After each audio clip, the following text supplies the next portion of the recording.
Normally, I'm really nervous and uncomfortable all the time, and if I'm doing a downer, which is what I like to do, it just quiets the voice inside my head. With benzos, it just kind of makes me stop thinking so much. It just makes me feel normal, and it's really functional. That's why I could just take it and go really overboard with it, and I'd overshoot the mark a lot and end up blacking out and getting arrested and doing stupid stuff. With heroin, it kind of feels like you just like nod out into a dream state and you're not really worried about anything.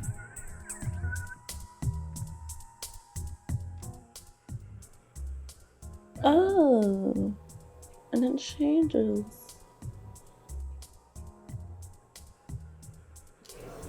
Is that what it's like? I mean, it kind of really depends on what you're on. I mean, maybe if you're like really, really high on like some really good liquid LSD. But other than that, no.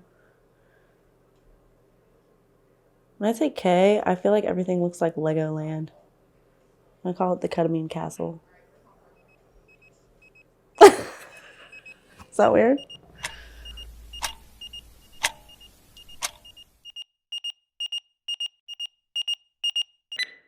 "24 hours."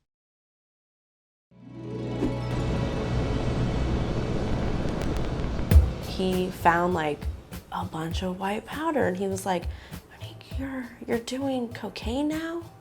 Like, you're doing narcotics? And I just remember it clear as day. I was like, Dad, that's ketamine.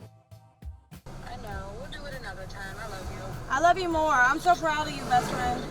Thank you. I'm proud of you. Thank you, boo. All right, bye. Bye. Man, this is nice. I really like this. From that point on, I would say around 13, I started smoking weed. And at 15, I started doing powder cocaine. So now I'm doing a hard drug at 15. When I was about 25, my sister introduced me to heroin. For the very first time I did heroin and I was like, that's what I've been missing. It was a feeling that was better than the crack and it would be less money and last longer. I drove somebody to court that morning and decided it'd be a good idea to use in the courthouse parking lot. And so I overdosed again that day and ended up in a coma again. Breathing tubes, catheter, complete machine, basically, keeping me alive for a couple days. I ended up getting out the hospital that day it was on the 5th.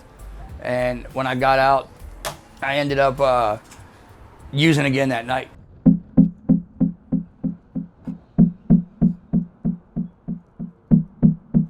Fatal non-opioid illicit drug overdoses are on the rise. In 2021 compared to 2020, fatal cocaine overdoses increased 24% and fatal methamphetamine overdoses increased 42%.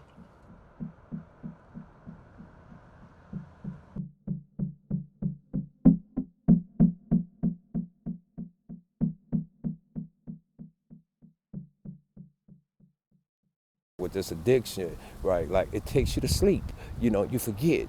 In our book, it says that our life is reduced to an animal level. And that is so true because like when you're out there and you drug it and you're trying to get your drugs by any means necessary, you resort to levels of living that is well beneath the code of living. Some would call it actually living like an animal, where you eating off the ground, where you're sleeping on the ground, where you are not using hygienical stuff, you're not brushing your teeth, you're not bathing, you're not eating healthy. That's animalistic living. So I was in a car accident, not of my fault, I would like to say. Not of my fault. Was I drinking? Yes. We had a women's prayer meeting that Thursday, and I said, I'm praying for my daughter because she does not need to be driving. And I'm praying for her not to be driving. And the accident happens. And she totaled her vehicle. And I don't know if I was like relieved that the car was gone. but she was still here.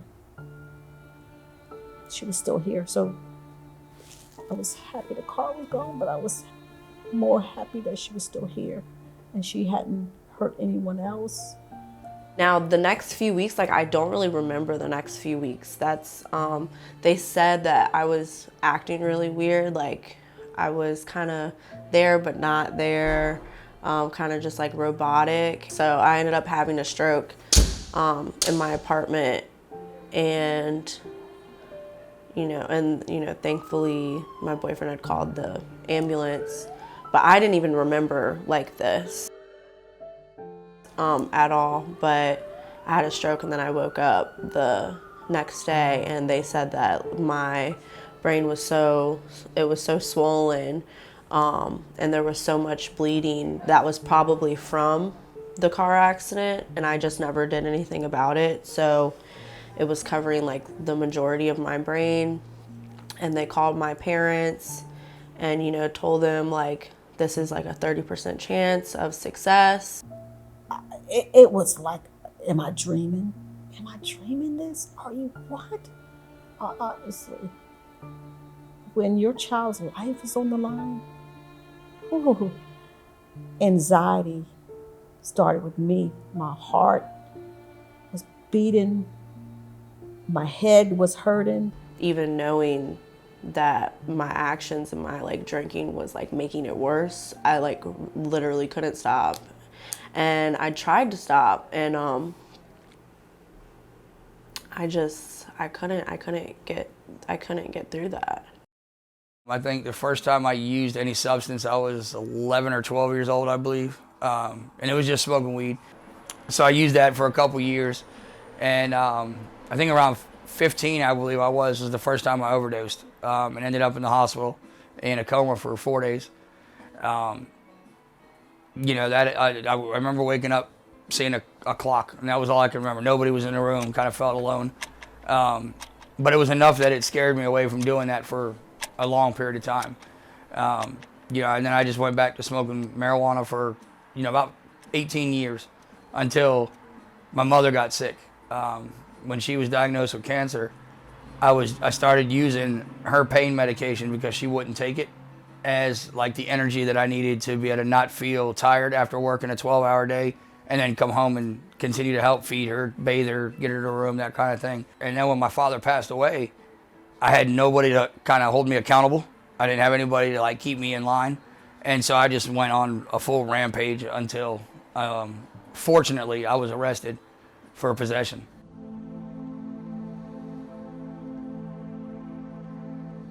See, I was 34 when I got arrested. And then, did a little bit of time in jail, about 7 months. I got out from that. I was out 7 days, and I used again. And I overdosed in a hotel room. Was incarcerated that same night, 6 hours before they were going to throw the charges out from the year before. So they threw the charges out, hit me with new ones. So I got new charges because when I OD'd, I had, stuff on me. Got incarcerated again for about 45 days. Was released again. Came back up here, and then I spent, I think, about 7 or 8 months here, and then started just, kind of slipping out of the way. And then the real wake-up call that I had was because I went into jail during COVID, right? And so in the jail that I go to, they put you in a cell by yourself for the whole 14 days. So it's complete isolation. You get fed to the slot. You don't even get to come out to eat. You don't get to come out of the room. So for 14 days, I was in a room. I went, every couple days to get you 15 minutes to jump in the shower real quick, wash your body, and then you're back in your room. No books, no TV, no nothing. So it was just me in a cell for 14 days. And I think that's when I kind of had my wake up. Like, this is where I keep ending up by doing the stuff that I keep doing. Continued to drink and do cocaine over the years, and I met my daughter's father. I found out that I was pregnant when I was 19, and I quit everything. I quit everything, and I had a healthy baby girl, but like the day that she came out of me, I started using cocaine again. And within a matter of months, I didn't have anything. I lost everything. I lost my jobs. So now my daughter is a year old, and I meet this guy and I stay with him for a little while, and we end up being into like a 5-year relationship. And he also did drugs behind closed doors. Nobody knew what he did, but I would do it with him, but I didn't know how to just stop. So my life spiraled out of control, and from 25 years of age on up, I have been in and out of the jails. I have gotten locked up multiple times. I have gotten out and was back 12 hours later for an overdose. You know, I've been in and out of jail. I have 7 felonies. I was told by a judge that I was a menace to society and that I would never be a successful person in life due to, you know, my criminal activity, and I believed it. I believed that I was never going to be anything but a junkie.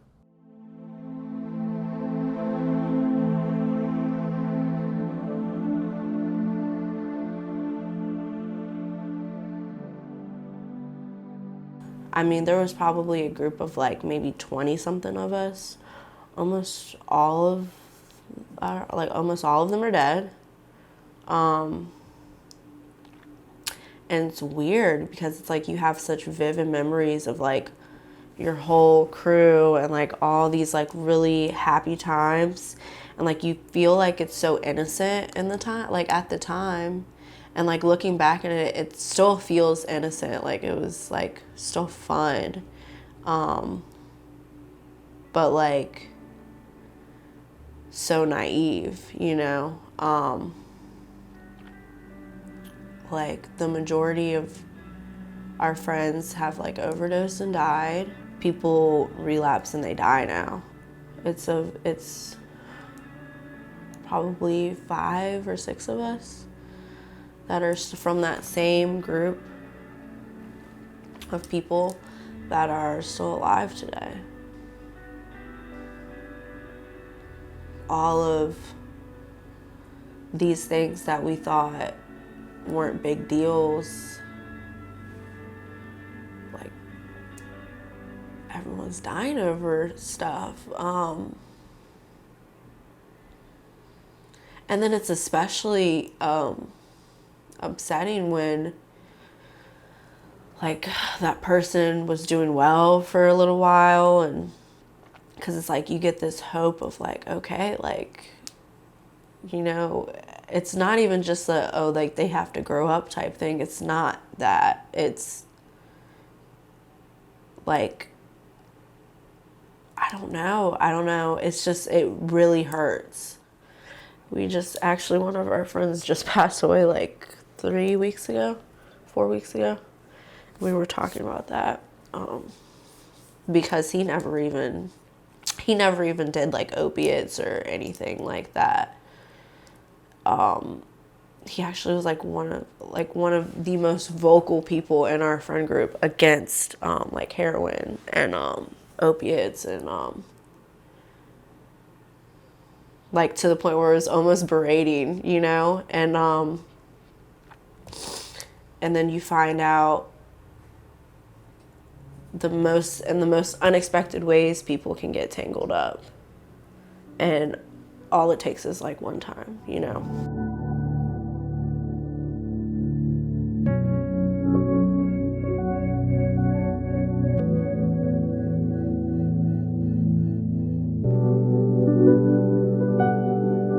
This isn't about money, this is about connection, it's about love, right? If you can connect with another addict, you know, addicts are unique. I'm paraphrasing something out of the big book, Alcoholics Anonymous text, but we're uniquely qualified to help someone else who has stumbled over this business of life. I do my paperwork here late on Friday nights, and I look around and see the drawn blinds and stuff, and I know within a couple blocks of here, statistically on average, within walking distance, there's at least 5 people who have drawn the blinds and are in that desperate place of alcoholism, the end of the world thing, right? And that's a very dark, lonely place, right? And they're over there and over there and over there, and they don't know about each other, right? If we can just get them in the same room, they're going to be safer, right? You can't do it by yourself. You need people who are doing it, who are helping, who are out there, who will love, who will give them the right help they need in order for them to survive what they're going through. So do your homework and know where to get help at for them. The moment they ask for help, don't tell them I told you so. Don't put a foot on their neck, but give them a lifeline. And more than just giving someone a lifeline, be prepared. Do your homework, as Pastor Sherry said, to know what to do. And then stick to your guns on what you need to do. Don't wimp out when it gets difficult as a parent. And don't let your child who's struggling to talk you out of getting that help the moment they ask for help.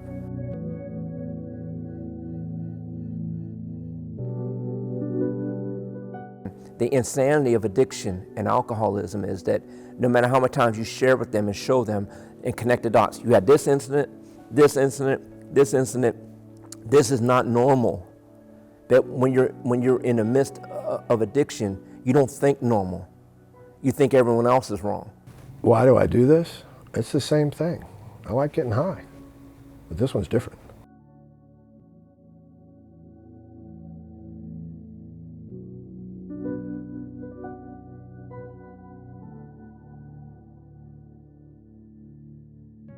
In sober living, yes, you're required to get a job, get moving with your life. Like, recovery is a lifestyle, and it's teaching them to how to be productive. Not too long ago, one of the guys, he decided to get a second job, which was kind of too much pressure on him in early recovery, and he wound up ODing. And I seen him that morning, he was getting out of his car, he had no shoes on, so I called the office up, told him that he didn't look good, to come and check on him. And all they pretty much did was came and looked in on him at the car. They left him there, he died. By 5 o'clock that afternoon, he was dead. There's good ones and bad ones. The bad one was like everyone was high and no one was getting kicked out for it, and the house manager was selling drugs and he was strung out too. And this place was flooded. People were up for like weeks on meth, like tweaking out. Everyone was stealing your shit. Everyone was just like, you couldn't get any sleep. It was just bad. And the good one I was at was the Frog House, where the house manager was straight. He had been sober for like 15 years, and everyone there was like a working professional. So it was kind of, it wasn't like people who were like young and fresh out of rehab and didn't really want it. I was the youngest person there. How old are you? I'm 21 now. It's not, no, it's not wrong. I enjoyed being in a recovery house because a lot of times too, when I was having a not a good day or a bad day, I could help focus. I could work on focusing on something else, and so like I could have a conversation with somebody else about what they had going on, and I didn't have to kind of focus on me when I first got clean. Because I didn't want to focus on me because I already knew what was going to come up when I did. So it was easier for me to transition from, the using state to that early recovery state, surrounded by people that were like-minded. Some that had more clean time or some that had less. And then obviously if you're around people like, they start to pick up on your patterns that, we all have. And when you start to kind of skew off pattern and they see noticeable changes, then they will kind of help fill in the gaps and be like, hey, are you all right? You want to go do something tonight? This kind of thing. So it was vital for me to be in a recovery house. I don't think I would have been, I know I wouldn't be where I'm at today without it. Mirror, oh mirror on the wall.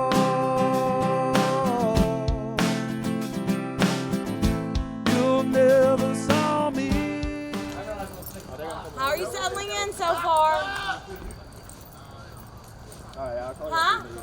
Whatever. I still love you. I know, I still love you too. I know you do. No, what my role is to make sure that all of our women in our program are in a safe environment and that they are following the rules of Miction, the policies and the protocol. And also for the intensive, that's a little bit different than sober living. So like we have women come in and they get recovery coaches, they get sessions with a certified substance abuse counselor, they get psych evaluations if they need those, they get to start building their recovery while they're in intensive. So that's our baby of the program. I call them the infants of the program because you literally need to show them how to live live all over again when they come in. The thing that I hated the most about the intensive house is they were building this chicken coop.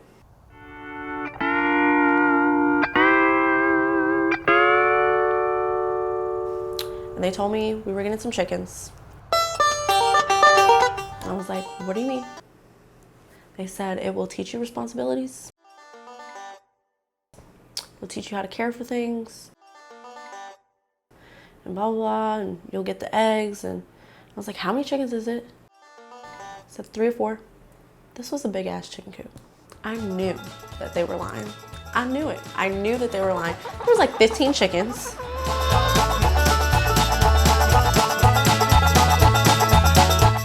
Two of them are roosters.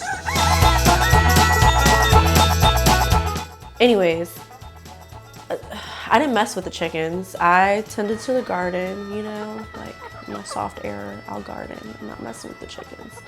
And now it's funny because I go back out there and the chickens are all grown, the roosters are all big. One of those roosters is mean as hell.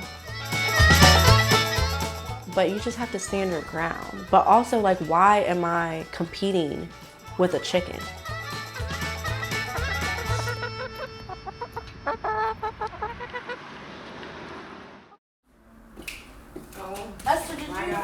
It's good.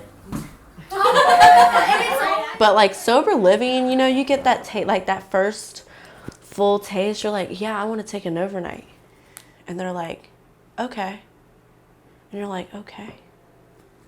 I can go sleep somewhere else for the night, the whole night. And they say yes. And it's like the most exciting thing ever. You get to go be free. But it is nice because especially those first few months, coming from intensive where you're in this like safe bubble, like everything around you is recovery, like you don't really have any triggers. So then you go into sober living and it's just like, okay, go experience the world, but just know that we're here for you. I'm Jennifer. My clean date is February 16th to 21. My home group is... I come from a family of those who struggle with illicit substances. And, you know, I'm thankful to have one of the greatest influences of my life, my grandfather, who was a huge advocate in regards to my growth. And now where I'm at today and being able to give back to people who have had struggles with their addictions and seeing them flourish. I've seen people who at one point felt like their addiction was winning, and then in a moment of clarity they've changed their entire life for the better. Families have been rebuilt. They've been able to find financial freedom, emotional freedom because of recovery. The addiction rocked them because my sisters, one's older, one's younger. And then when I overdosed, that was really a detriment to a lot of our relationship because someone very close to us overdosed and died like the week before. So it was just a lot in our household. And this is what I put them through. And then when I had my daughter, it was like 10 times worse because they were like, what the hell is wrong with you? Now you have a kid, you have got to stop using drugs. And I didn't.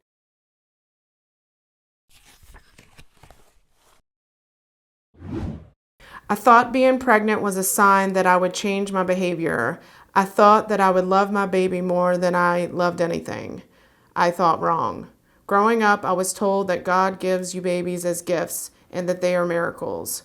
But my need for heroin was stronger than my need to be a mom. But now it is beyond beautiful. Like they've gotten, again, like educated about the disease of addiction and the substance use disorder and what that is.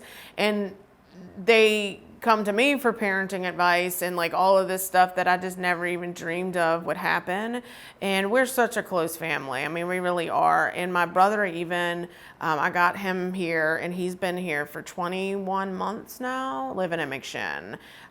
So it's definitely touched our family, you know, and it's affected our family in a negative, but such a positive way now, all these years later, so.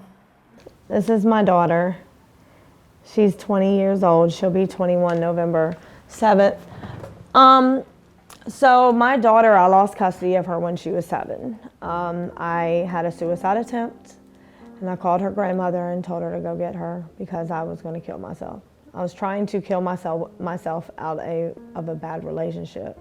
Like, I didn't know how to get out of this abusive relationship, so I just wanted to die. And I felt like my daughter would be better off with her dad's side of the family.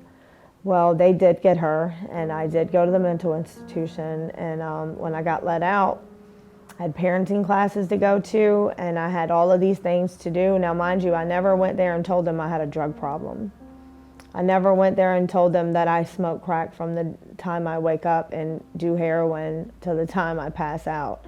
So I just told them that I was mentally messed up. So I lied to everyone around me, which means that when I went to go get my kid back, I did all the parenting classes that I was supposed to, but I was the one that was like taking a pick lock and breaking into the doors of the people at the clinic and stealing their money because I needed to get drugs when I left there. When I completed, it was a nice round of classes, like I think it was like 18 classes I had to do. When I completed the 17th one, the 18th one was when I was going to meet the guardian ad litem to try to get my child back. And we met with my daughter and her grandmother. And the guardian ad litem was like, okay, so if we give her back, where are you going? And I was going back to that same person I was trying to kill myself to get away from. And they were like, absolutely not.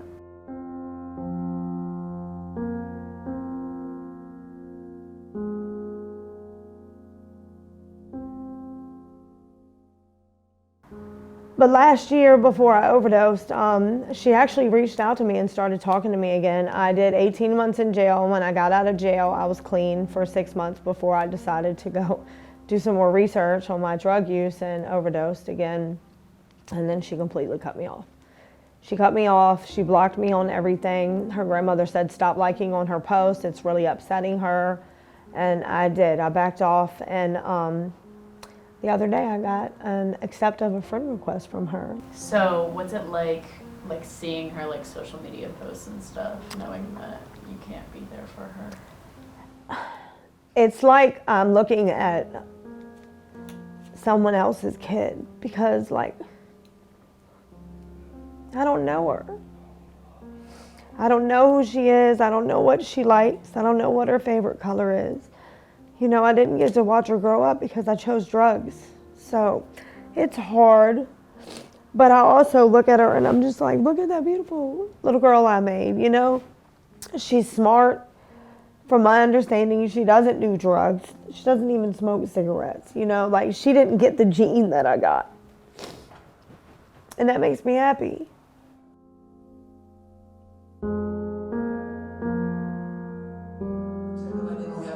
Problems.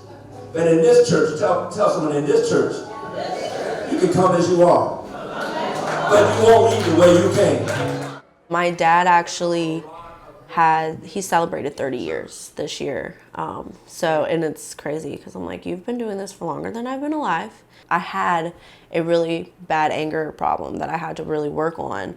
And I think we butt heads a lot because we're a lot alike. And so because she's most like me, we would go head to head sometimes because I knew her struggle before she knew she had a struggle. It was like, even though we didn't get along a lot of the time, I still always wanted him to like me. I see what recovery has done in his life because, you know, he went from smashing car windows and windshields when we're driving to, you know, talking calmly, and which means like it's not that. I think that shows that it's not just abstinence. You can have 15 years and still have issues because you're not being active in recovery. And then the last 15 years, he's actually been putting in so much work, and like you see the growth. She's amazing. She was amazing before she got help, but she's even more amazing now. And it also feels really good to know that like my parents trust me. Like I've stolen from them like thousands of dollars. I've wrecked their car. I've disrespected their spaces.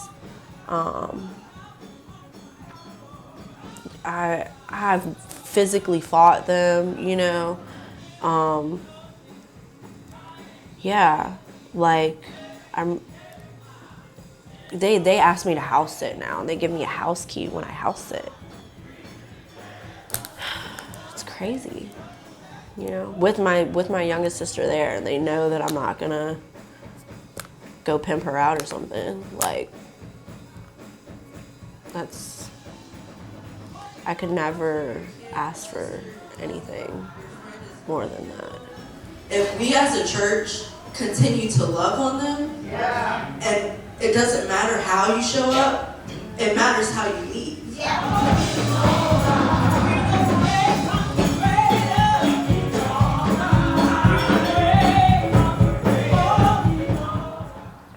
What is one thing you would say to your younger self if you could?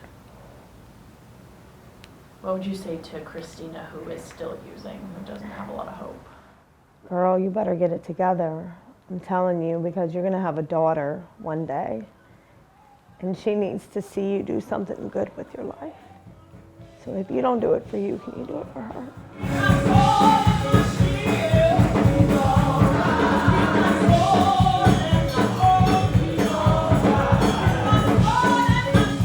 If you think that you need help, you probably do.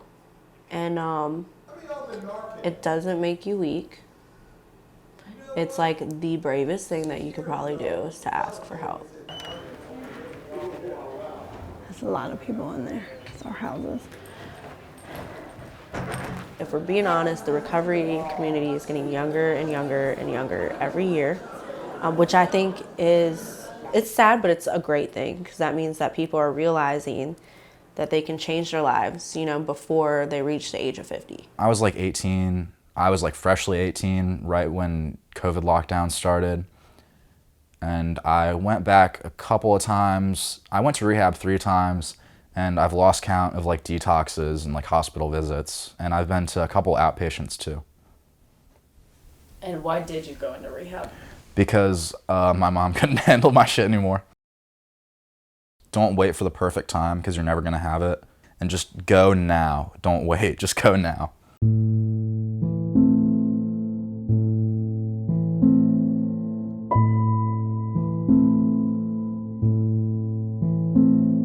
People get sick and tired. Addiction is a very, very bad thing.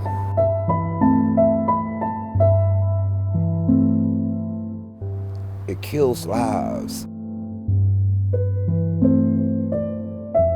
It kills people's dreams and hope. It breaks spirits.